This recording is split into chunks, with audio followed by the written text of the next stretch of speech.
Welcome to Time to Press Pause, a podcast for CEOs by CEOs.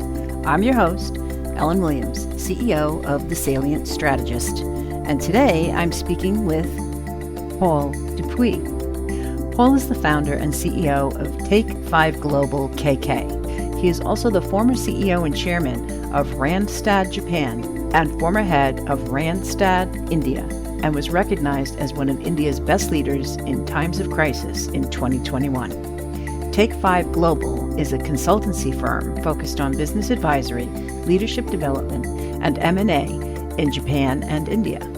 Paul is also the author of the E5 movement. The Japanese version is titled The 5 Golden Rules of Leadership. Welcome, Paul. I'm so happy to have you on today's episode. I'm excited to meet you for the first time. Your reputation definitely precedes you. Well, thank you, Ellen. Greetings from Tokyo. Although behind me, that's the Himalayas. That's I would probably say that's my definition of heaven, and it's a place where I push pause. Well, this is at the northern tip of India, quite close to the border of China. It's a place called Ladakh in the Himalayas of northern India, which is a place in the winter where the kids skate out on the frozen lakes all day long and play hockey. Now, as a Canadian, well, you know, it's almost like a religion for us playing hockey. To be able to do that in India was a great escape in a way from the role I had as CEO leading a large, complex organization. How far away from the corner office is this? Fantastic. I think we'll probably dig deeper in that in a little while, but it's time to press pause. So please share your story of when you needed to press pause. Sure. Well, thank you again for the opportunity to share this, my thoughts on this. It's such an important topic, especially now. And I think what we went through in recent years, even more so, emphasized the importance of pushing pause. Most of the high achieving leaders, CEOs that I've been around, tend to be pace setters. That just kind of comes with, let's say, the DNA of the high achieving CEOs. That's not to say it's a good thing. And I learned a very important lesson, a couple lessons. I was in Japan, in and out of Japan for about 25 years. And I was working for a large global company called Randstad, the world's largest staffing recruiting company. And I was in Japan and I got a call from Amsterdam, the head office, to say, Paul, we need you in India. Now, at that time, our operations in India were struggling. They were deep in the red, and we had a lot of issues, from compliance to people, attrition, and so on. And the opportunity was to go to India and transform, lead a turnaround. Now, that sounds great on paper, but we know the reality is never having been to India, not knowing anything about the local culture, of course, right into nitty-gritty labor laws and everything that is important to understand in order to steer a ship. It was 75,000 people, 70 offices across the country. And in India, that means many, many mini countries, cultures, languages, and so on. So I arrived in India and I went full speed. And I realized at one point that I needed to push pause because I was starting to burn out. And I also realized the importance of not only pushing pause, but I would add another piece to that. Push pause, take a deep breath, and ask for advice. I think a lot of the leaders you speak to and the leaders that I know hesitate to ask for advice. There's something about the old definition. I call it the old definition because we need to really look at reinventing what leadership means. The old definition was the leader is someone who knows.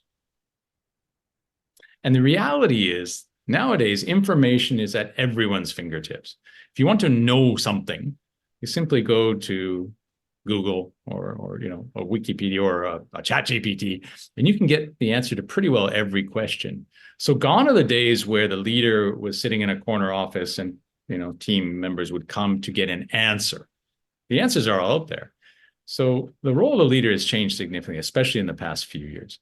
So that was kind of one realization: push pause, but also ask for advice. When you don't know, ask for advice. And that's what's not found on ChatGPT. Advice is kind of wisdom built up over years and years of experience, successes, some slip-ups as well. All of that comes together into wisdom. Hard to package that into an AI tool. And I actually believe that wisdom is something that will be really difficult to be captured by AI. I think that's the one really important human quality of a leader that is extremely valuable. So push pause, ask for advice. I started to do that because I was running all over the country trying to figure out this big, complex organization that I was given the mission to turn around. And the more I asked for advice, the more I started to see through the fog. And the more I was kind of reassured and reaffirmed that I was on the right track. So that was one time. But there was another time which really impacted me deeply. I was the CEO of this, again, this huge ship with colleagues across the country. And then COVID hit when we were in India. And I'm sure you would have seen the news. COVID hit India really hard. Yeah. There was the Delta variant arrived in the winter of 2020. And at that time, it just brought India to its knees. And at one point through the year, we thought we had beaten it, and then it came back even stronger. And what ended up happening, my role shifted from generating results, delivering the profit, the revenue growth, and so on. And it really shifted towards keeping people safe. Unfortunately, we had a lot of colleagues pass away from COVID. And so each day I was faced with sitting in front of a computer in total lockdown and talking to families of our colleagues who had passed away. And India is in a very emotional culture, which I really enjoyed while I was there. I mean, people are really open and friendly and warm. But at the same time, during tragedy, it's also a very emotional time. And as CEO, my role was to talk to the families and to console and to assure them that we would do our best to support through this difficult time. Well, I was doing this day after day for almost 3 months, and it started to take its toll on me personally, as a person, but also as the leader. I felt helpless. And that was a really important moment that I realized I needed to push pause. And the push pause at that moment was not only about being kind to my mind, was a phrase that we came up with, be kind to your mind. It wasn't only about that. It was actually rethinking the purpose of the CEO role. What's the purpose of the leader? And it got me thinking about, if you take the image of you're a captain of a big ship sailing through choppy water, and your team is on the ship behind you, and you're in the choppiest of the choppy waters now, whether it's COVID or any other crisis that comes, right? This is the moment for the leader to show conviction and to reassure everyone that we're going to get through this. But to be honest, I think Jim Collins in Good to Great talks about the Stockdale paradox, confront the brutal facts, right? So let everyone know that, yeah, you know what? We're in a tough situation right now. The waters are choppy, but we're going to get through this, and we're going to get through it together. In other words, my discovery was that the most important role of the leader is to make the team feel safe. That's both psychological safety as well as physical safety. Being in India, in many ways, completely changed the way I see leadership and the role of the leader. Of course, it's about generating results at the end of the day. But when you get all those other things right, creating an environment where everyone can safely be themselves, the true best version of themselves, where every person can shine, in other words, the enabling leader, then of course the results will follow. So that was, for me, in tragic circumstances came one, let's say, important positive discovery. Wow. So 2 times you press pause, or at least 2 stories you've shared with us. Really interesting, certainly the different cultures that you talked about. I've never been to India, but I think what I learned in the last 10 minutes was the importance of the CEO really being in touch with their emotions in order to lead people, right? Not employees, so to speak, right? Not resources. Right. And I think to your point, that is a little, maybe a more modern take, because to your first story, CEOs are expected to have all the answers. Yeah. And I would say, especially being that I'm on this side of the world, and most of my career has actually been in Asia. And there is something quite unique about Asia in general, regardless of the country, quite hierarchical. And the leader is almost leader as guru. Leader is someone who knows, someone you go to for the answer.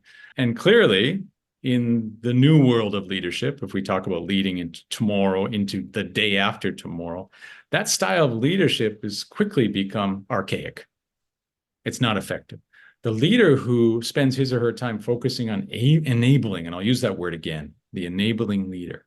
So show up every day and commit ourselves as leader to enable every single member of the team to be the best true version of themselves. In other words, everyone has natural brilliance. We all have our weaknesses as well. Instead of focusing on the weaknesses, let's help every single person leverage their strengths. And that goes for the CEO as well. And we were talking a little bit earlier, Ellen, about CEO. What does the E stand for? You can have a lot of fun with this, sitting around with fellow leaders. Define that E. What does it mean to you? And it's not about right or wrong, because leadership is an ism. You create it based on your experiences. It becomes yours. You own it. It's like open source code, but it really is your own personal thing. And one E is Excel spreadsheet. So the leader who measures everything. And those leaders tend to be very metric focused, tend to be less people focused and more focused on the numbers. That's not a bad thing, but there are moments, as I mentioned earlier, in the midst of COVID, when the ship is shaking and colleagues are experiencing this tragedy, there's a moment where you need to walk away from the spreadsheet and be with people. On the other hand, when I first arrived in India, the business was struggling, we're deep in the red and so on. I was spending a lot of time in Excel spreadsheets because I had to. Yeah. Right. And it's sort of like a meter, isn't it? Knowing when to be a pace setter, when to be at the front, when to be at the back, supporting, when to be by the side, encouraging, and even when not to be there. That's also part of being an enabling leader. So the same thing goes with the E as in Excel. I would say perhaps at the other extreme would be, instead of Excel, define it as engage, the chief engagement officer. Leaders also, when they have a compelling vision, which touches hearts and minds, are exciting the colleagues around them, the chief excitement officer. I would even say, I'll come back to the final one. For me, in this stage in my journey as a CEO and my career, I'm absolutely in the enabling stage right now, chief enabling officer. In fact, that's the title that I'm carrying now, chief enabling officer. I love that. I think, so you asked CEO and we could have fun with it. I would envision the E being evolution or evolve. Right. So the CEO, they're growing the business. They should be growing the people, evolving their knowledge, right? Asking for advice, to your point earlier. I've used the word evolve a lot throughout my life. I would say my career, but really my life. I've never put it in CEO terms, so I'm kind of digging that right now. But you have to evolve, and I had to evolve from a really bad marriage and reinvent myself and like sort of bring myself back to life and refine my confidence. So I have used the word evolve a lot throughout my life, and certainly my career has evolved and it's taken its turns and its detours. So I like that. The question of what can we define the E in CEO? That was a fun little exercise. I appreciate Well, that. I do have a question for you. sure. So Go if we ahead. marry your two time to press pause stories together, one where you need to be looking for advice and the other where you really have to find your empathy. During the time you're in your second press pause, did you at that point also reach out for advice? Yeah, I did. In fact, it became instinctive because I discovered how powerful it was when I first arrived in India in tough times, but let's say the world was not flipped upside down at that moment, I learned some important lessons that when you ask for advice, first of all, it's a sign of strength, not a sign of weakness. We get stronger when we are ready and willing to accept advice from people. And we get some answers as well. Sometimes we don't like what we hear, but that's okay. That kind of gives us a different perspective. Sometimes the advice we hear reaffirms what we thought was the right way to go. So it's encouraging. When I got to round 2 during COVID, it was absolutely instinctive to ask for advice. But here was the challenge, Ellen. there weren't many people out there in the world who had gone through this kind of crisis. Let's face it, we've all been through crises. There's different crises we've experienced, but this one was especially unique. And so what ended up happening was what I saw evolve were leaders who normally would not ask for advice were all reaching out to ask for advice. So we had group calls with leaders across industries. We had webinars, suddenly webinars, and of course Zoom was born, and we were talking to each other and we were actually getting advice from each other. So this was a really important moment, I think, for a lot of leaders to kind of check the other ego at the door and say, all right, I'm going to start talking to colleagues or to peers to navigate through this tough time together. And I think that was a really important moment. And what I see now is the after effect of that. A lot of leaders that I sort of interact with are asking more and more for advice. And here's the other thing about advice. One wonderful thing, and this goes across all languages, and I've worked all over the world. There's one thing that is universal. Of course, smiles are universal. We know that. There's one other thing.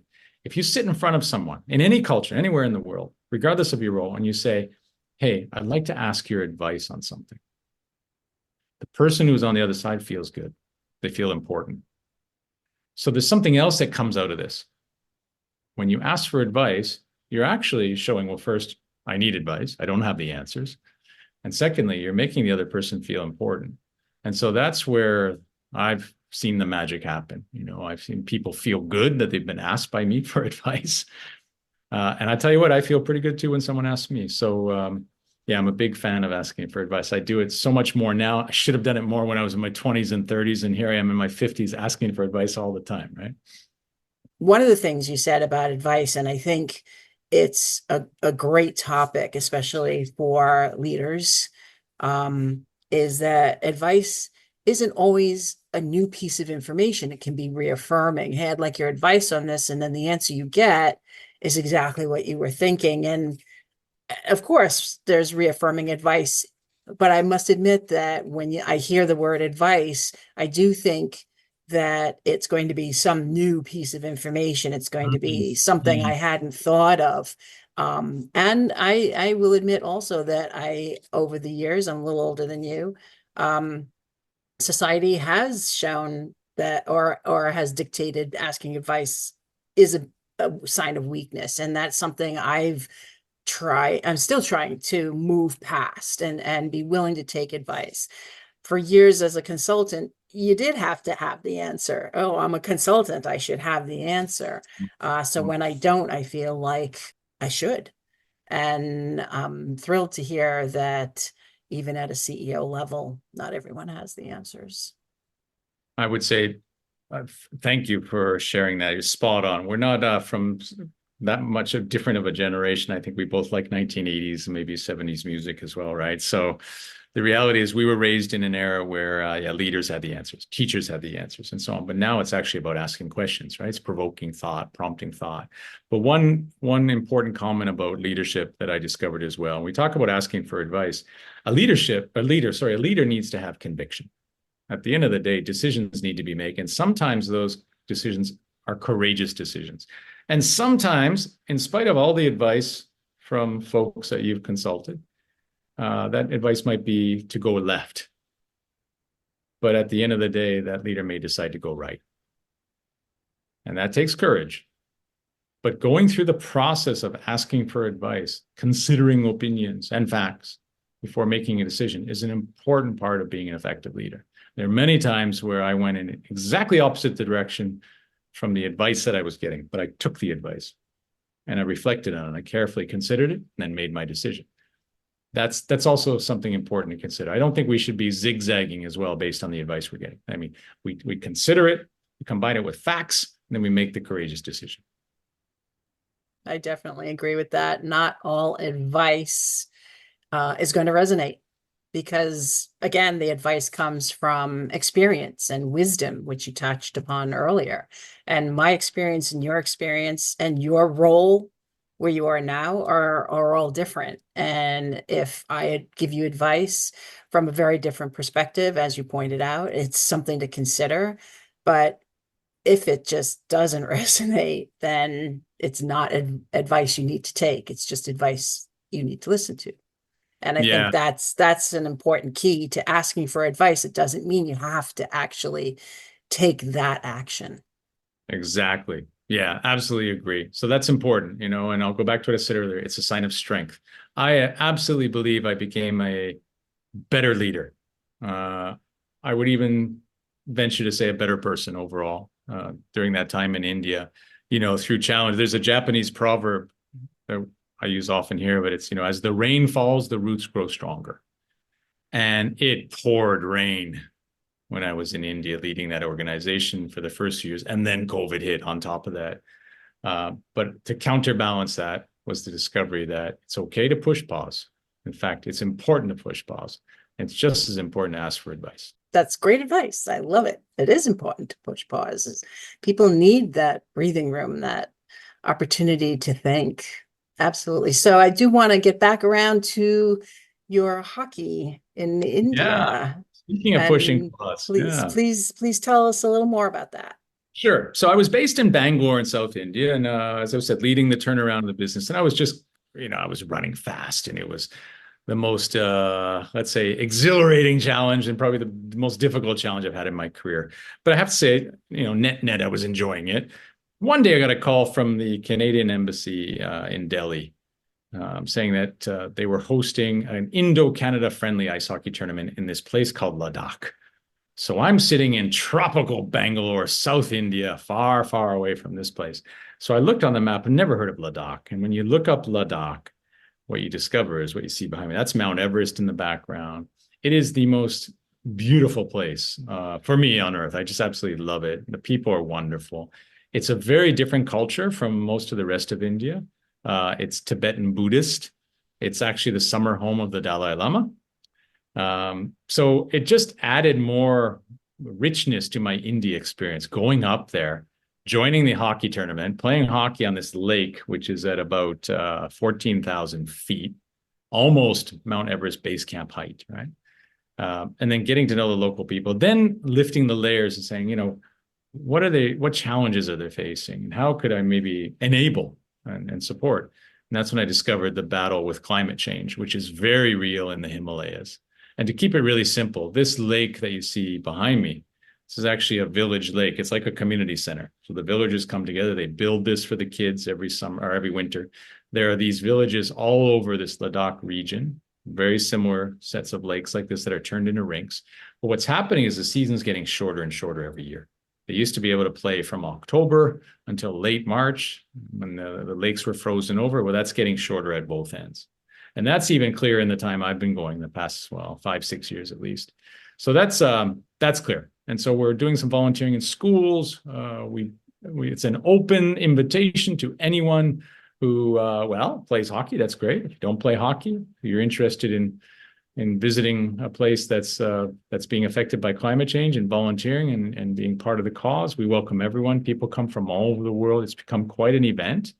And this is my push pause, regardless of where I am and what I'm up to in my own journey. Every January, I get on the plane and I go right here. I'll be on this lake in January 2025 with friends from around the world. And we're going to do our best to do well and do good up there. Do well and do good. It's definitely a mantra I've had over the last 5 or 6 years. I've definitely gotten more involved with sustainability. Last year, I became a sustainability excellence associate. So I'm an SEA. A lovely little caveat to my time to press pause is chatting with you about sustainability and learning about the fact that you're volunteering to do things about the climate. So that was a bonus to this conversation. I really appreciate that, Paul. Well, thank you. We absolutely have a lot in common. Maybe we can get you up to the top of the world one day, Ellen. And I will consider the challenge. I'm not sure I will take it, but I it's an open appreciate the invitation, invitation. yeah. Because sometimes you need to push pause. You're building a world famous podcast. At one point, you're going to push pause, and either you go to the beach or you go to the top of the world. You All could do right, both. then. I was going to say, maybe I'll do both.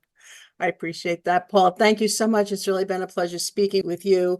The information you've shared, a couple stories, and a great volunteer situation that you're in there. And I appreciate that. Thank you so much for being with me here today. Thank you, Ellen. Really enjoyed, and all the best to you. Thank you for listening to this episode of Time to Press Pause. To learn more about Paul Dupuis, go to take5-global.com. To learn more about me, go to thesalientstrategist.com.